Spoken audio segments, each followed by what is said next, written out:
Bienvenidos al podcast del Bicentenario, una coproducción entre el Centro de la Cultura Plurinacional y la Casa de la Libertad a propósito del Bicentenario de nuestro país. 200 años va a cumplir Bolivia y este es un espacio ideal para reflexionar, para comentar la importancia de esta fecha a través de distintos actores, de distintos invitados y de distintas temáticas que van a nutrir este espacio y por supuesto van a generar ideas y reflexiones.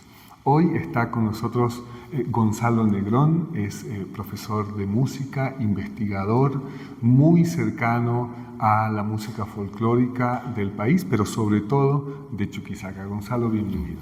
Buenas tardes, mucho gusto y preparado para poder conversar sobre nuestra cultura, sobre nuestra identidad cultural como Chuquisaca y Bolivia. La música es una parte fundamental de la identidad de Bolivia. Nuestra música folclórica, ancestral, indígena, popular, está a lo largo y ancho del territorio nacional. Tenemos la suerte en Bolivia de que todavía mucho de eso se conserva. Han habido cambios, han habido transformaciones, algunas expresiones ya se han perdido, otras se han mezclado. Y hay un trabajo importante que está haciendo desde la sociedad civil, desde el Estado, desde las gobernaciones, desde los municipios, por supuesto insuficiente, pero absolutamente necesario. Gonzalo, ¿cuál es tu percepción sobre la música popular, folclórica de nuestro país? Sobre todo entendiendo este trabajo que has venido haciendo en Chuquisaca. Bueno, considero que la música es muy importante, como has dicho, en el ámbito local, departamental y nacional. Nuestra cultura, pese a todo, se ha mantenido.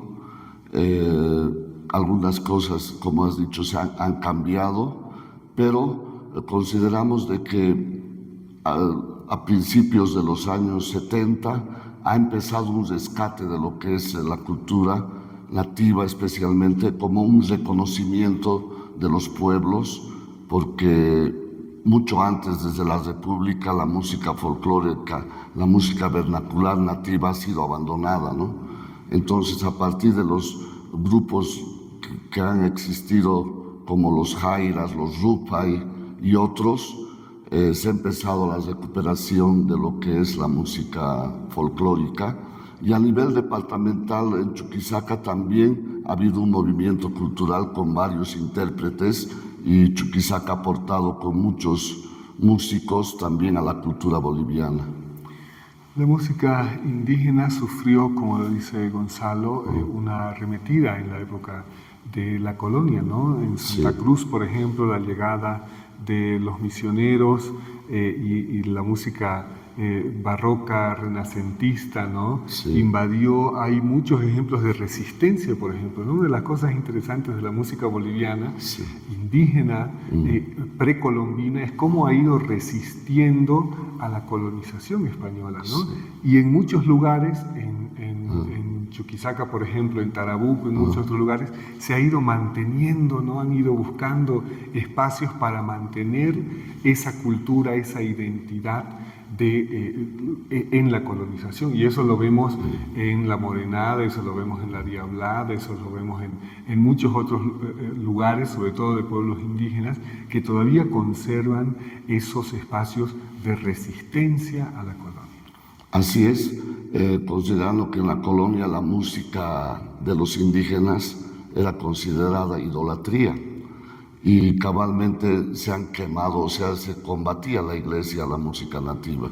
Entonces, a partir de eso, la colonia ha sido muy terrible, pero también la república no devolvió todavía.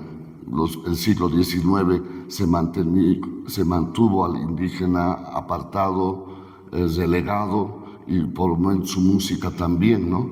Principios del siglo XX, a mediados del siglo XX, recién el citadino, el urbano, ha empezado a valorar lo que es la música vernacular autóctona de los pueblos nativos, ¿no? Algunos. Entonces, a partir de ese movimiento se ha creado también mucha expectativa a nivel mundial porque, bueno, varios grupos han viajado a Europa a mostrar la música boliviana y en las ciudades también algunos han empezado a darle valor pues a lo que es la música nativa, autóctona, y también la música folclórica de las ciudades que se interpretaba en los boliches, en las chicherías, todo eso, y después ya algún momento ha entrado con Mauro Núñez, el profesor Juan Manuel Torres, a introducir, por ejemplo, el charango a los salones, la quena también ha empezado a tocarse en las estudiantinas urbanas. Entonces, a partir de eso ha ido creándose una defensa como un calicanto para el folclore boliviano. Hablemos un poco de tus investigaciones. Sí.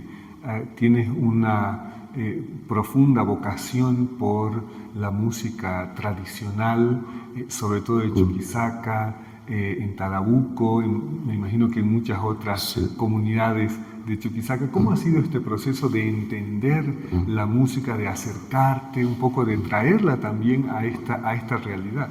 Claro, en Chuquisaca no solamente hay la cultura yampara, también tenemos la cultura jalca, la cultura guaraní, también tenemos en la zona del sur de Chuquisaca muchas relaciones con Potosí, con la cultura de la zona de San Lucas. Entonces, nosotros, por ejemplo, como comunidad naijama, íbamos a los pueblos, a las fiestas regionales. Por ejemplo, tenemos aquí en Sucre pueblos aledaños como Maica, Yotala, Pitantorilla, Guayas, todas las de la cordillera de los frailes, de un ramal de la cordillera de los frailes, ahí se interpretaba el sicuri.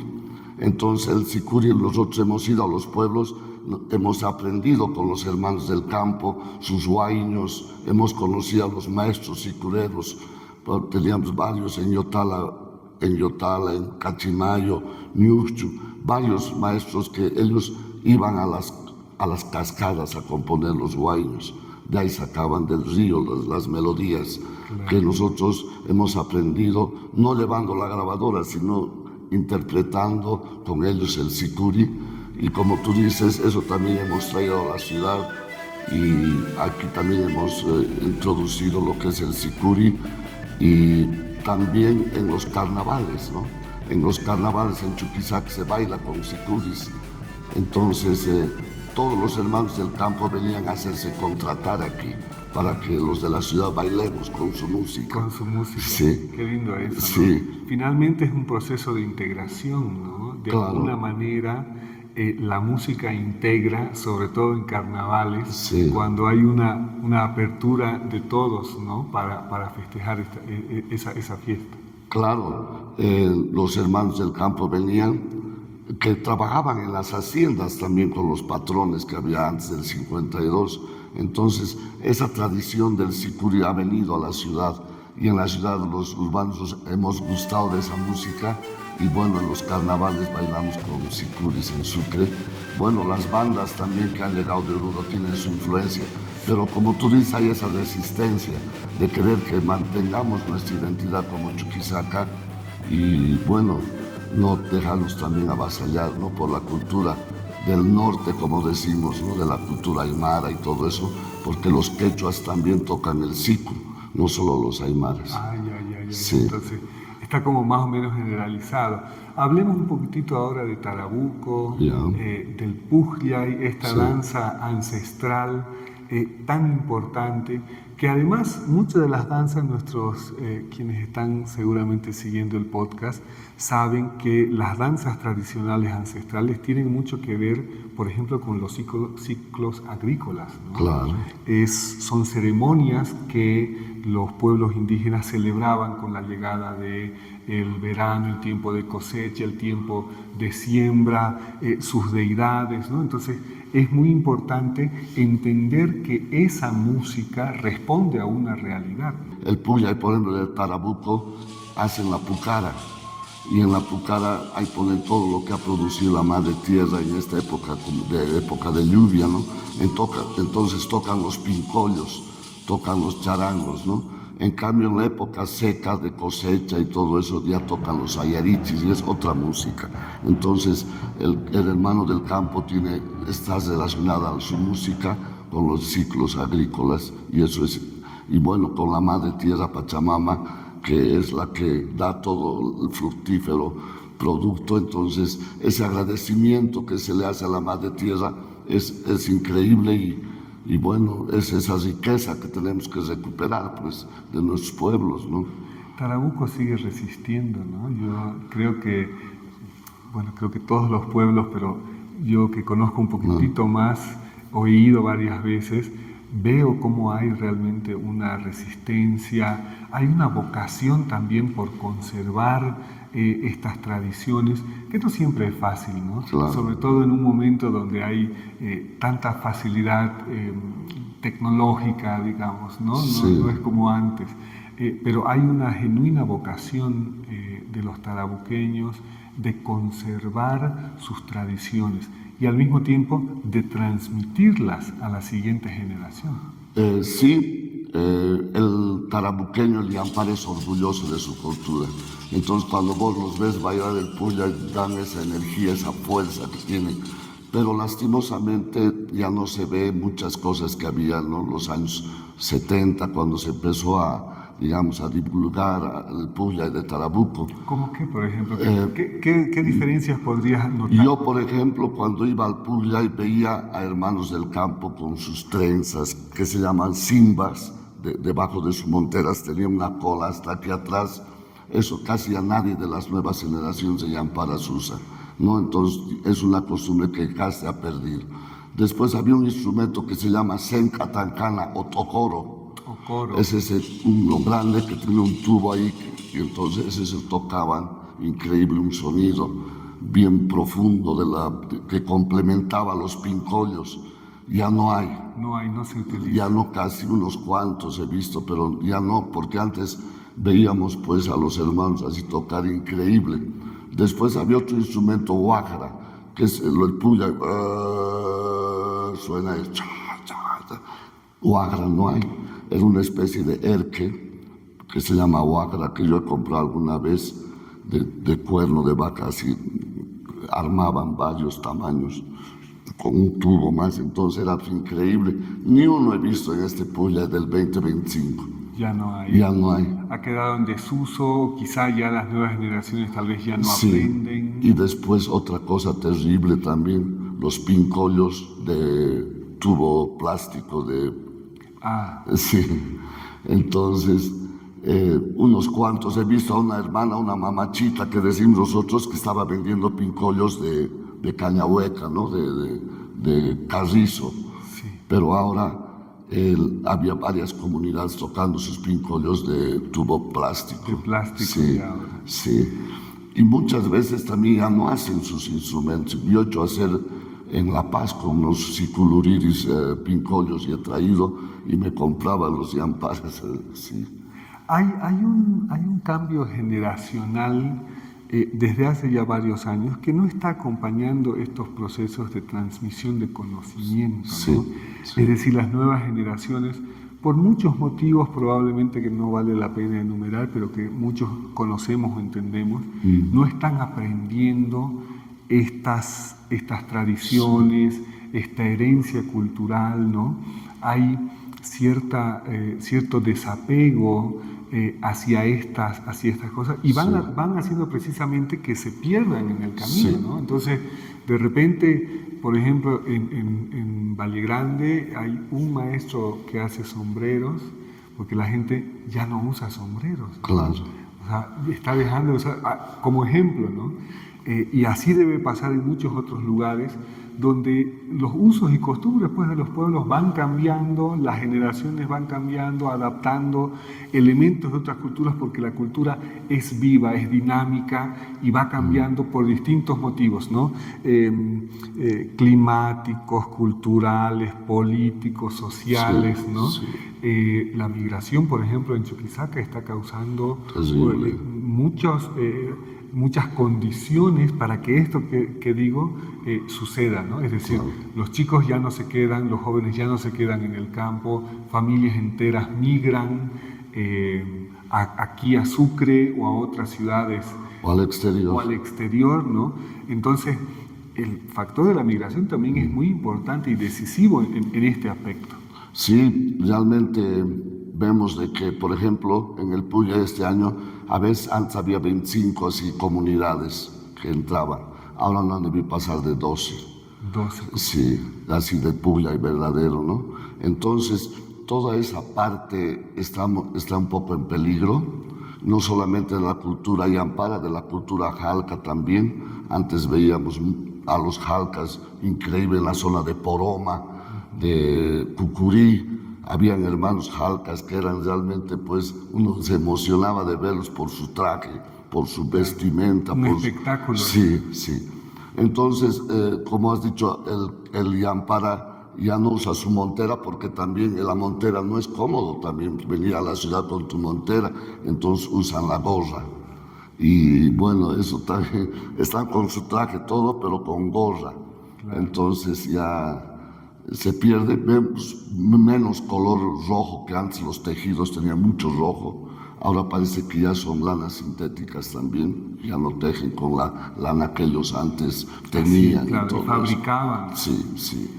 Yo creo que los gobiernos tendrían que tomar muchas medidas en ese aspecto, ¿no? A las comunidades. Precisamente a eso iba. Sí. ¿Qué es lo que hay que hacer? ¿Cuál es el camino que hay que seguir desde el Estado, desde la sociedad civil, desde las organizaciones, ¿no? Sí.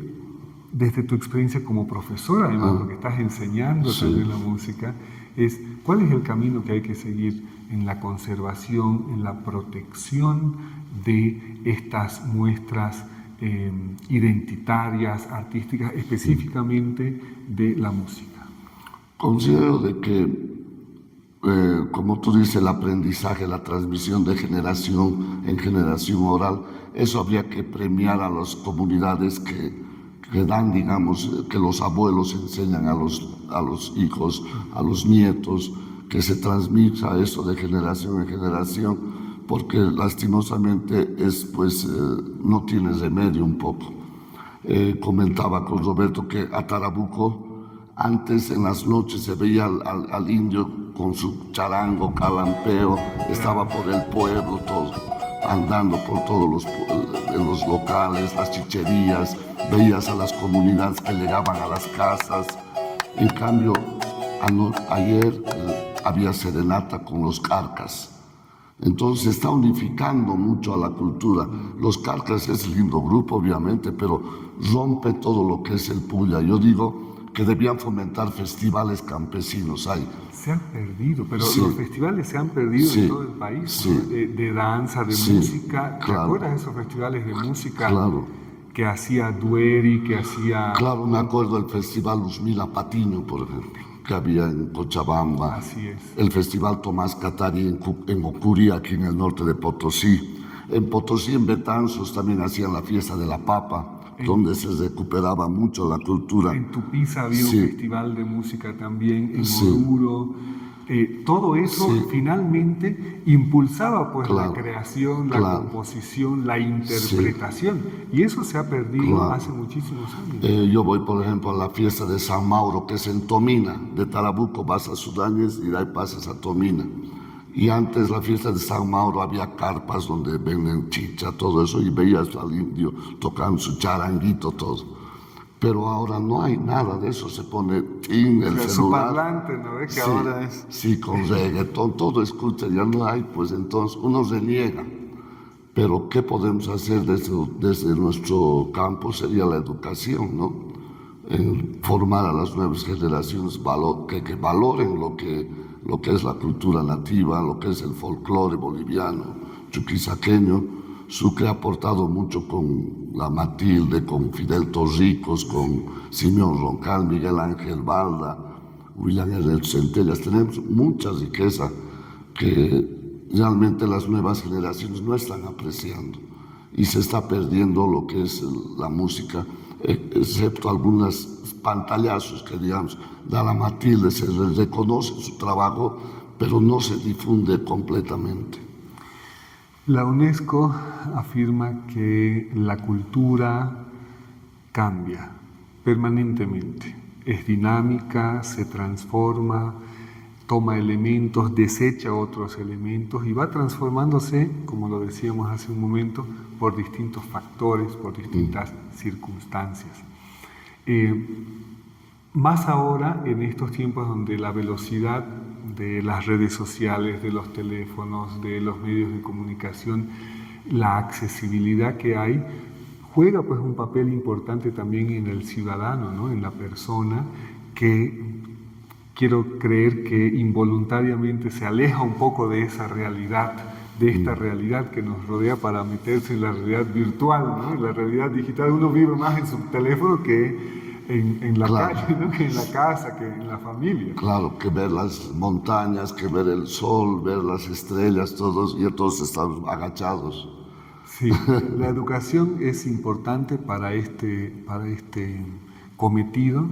El trabajo del Estado en la conservación, en la protección y en la promoción de la música autóctona y el trabajo de la ciudadanía también, ¿no? Porque creo que todos los actores estamos involucrados en esto, ¿no? Sí. Un día, ojalá nunca pase, pero quizás se puede perder esto, ¿no? Y va a quedar en el olvido. Hay que hacer registro, hay que hacer escuelas de danza, por ejemplo, ¿no? Enseñar a los chicos, a las chicas cómo se baila, un poquitito de historia, ¿no? Creo que hay un trabajo muy grande, muy meticuloso además, que hay que hacer. En este caso, en la música, pero también en muchos otros aspectos identitarios del país. Sí, cabalmente. Ahora, por ejemplo, hay muchas instituciones que enseñan danza, pero también se enseña la danza estilizada. Ya no se baila. Yo veo la cueca y la cueca ya un poco también, la vestimenta muy cargada, a veces ya muy señorial tal vez, y no, la cueca es también mestiza, es claro, del campo, era del boliche, de la chichería. Y era otra forma de resistencia también, sí, ¿no? De picardía. Claro. Pero esa queja, Gonzalo, está en todas partes. Sí. Usted va a San Roque, a Tarija, y también hay gente que se queja y dice que cómo van a bailar así, ¿no?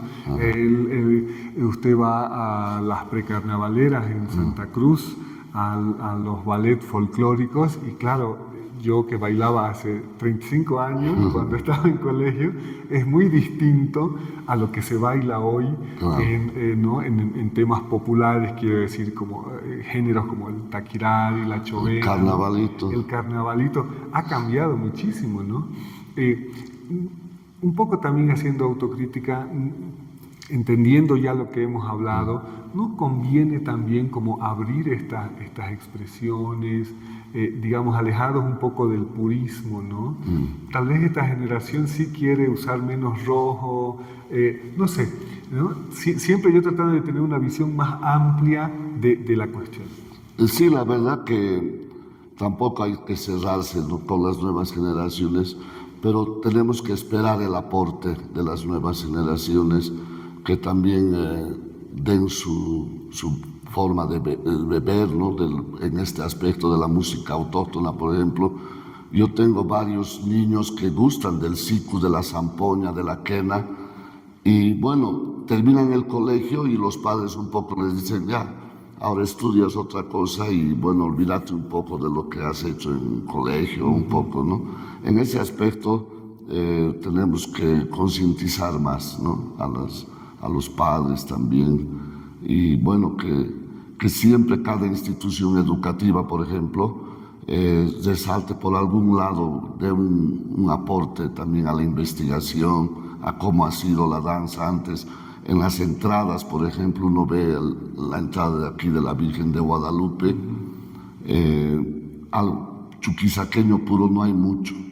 Entonces nos han invadido el caporal, nos ha invadido la morenada, los huititis, nos ha invadido el tincut, que no eran danzas de Sucre, de Chuquisaca, pero ya la gente se ha ya las adopta como propias, ¿no? Totalmente. Por ejemplo, la entrada de la Virgen de Guadalupe debe haber desde los años 90, ¿no? Ya son 30 años más o menos de que hay la entrada de la Virgen, pero no está bien dirigida, hay mucha cosa de afuera.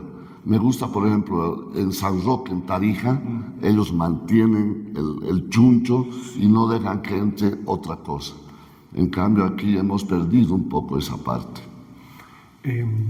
Gonzalo, Bolivia cumple 200 años. Sí. ¿Cuál es la importancia para nuestro país en este bicentenario de reivindicar la música popular, folclórica, indígena, para seguir construyendo un país realmente plurinacional, un país que realmente tiene unas raíces culturales ancestrales muy profundas, que de repente por la coyuntura muchas veces nos olvidamos, por la rapidez de las cosas nos olvidamos? Pero ¿cuál es la importancia? ¿Cuál crees que es la importancia de seguir trabajando en esto? Porque al final de cuentas esto no hace otra cosa más que enriquecer nuestro país, ¿no? Nuestra identidad, nuestra cultura. Sí, considero que en estos 200 años que tenemos como Bolivia, ya se ha valorado ya mucho más en estos últimos años lo que es la cultura, el folclore, la cultura nativa, todo eso. Entonces hay que seguir en ese camino del rescate, de formar a las nuevas generaciones, transmitir los valores culturales que tenemos, no dejarnos avasallar mucho ya con la televisión, con ahora las redes sociales, todo. Pero es un camino un poco duro, pero que hay que hacerlo, porque si no nos vamos a quedar sin identidad. Correcto. Y eso es urgente, que en estos 200 años trabajemos todos los que estamos en este campo de la recuperación, ¿no? Que el hermano del campo ha rescatado ya muchos sus valores culturales. O sea que el Estado ha reconocido de que los pueblos indígenas aportan mucho a la identidad boliviana. No seríamos nada sin la identidad. Por ejemplo, una vez ha llegado la reina de España aquí a Sucre y ha llegado al ex aeropuerto de Juan Arzúa y de Padilla y no ha entrado a Sucre, directo se ha ido a Candelaria, Tarabuco, a ver los tejidos. Porque claro, como Sucre, como ciudad, tenemos en España y harto. Claro, así es España. Sí, sí. Pero ella estaba interesada en la cultura yampara y ha ido directo la reina Sofía hasta Candelaria a hablar con las tejedoras. Entonces, esas cosas no le damos importancia a veces. Claro. Entonces vemos al hermano del campo, bueno, como un indígena, incluso indigentes son algunos. Entonces, pero ya ha mejorado un poco el nivel, ¿no? O sea, ya el hermano del campo ya tiene su orgullo también, su mística como aymara, como quechua, como guaraní, es algo que Bolivia tiene y es muy lindo. Como dice Gonzalo, la identidad de nuestro país está en base a las culturas originarias indígenas. Y el trabajo de todos y de todas va a ser recuperarlo, conservarlo, difundirlo, entenderlo, ¿no? Entenderlo. A veces yo creo que mucha gente en la ciudad no entendemos esta cosa, por ejemplo, de las danzas que están ligadas al ciclo agrícola, ¿no? O a muchos otros elementos.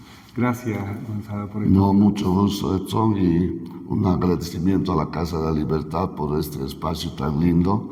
Y bueno, estamos dispuestos siempre a trabajar en pro de nuestra cultura musical autóctona, vernacular de Chuquisaca. Muchísimas gracias. Muchas gracias. Así terminamos el podcast, este episodio, hablando sobre este tema tan importante para nuestra identidad. Desde la Casa de la Libertad en Sucre, capital de Bolivia, el podcast del Bicentenario. Hasta una próxima oportunidad.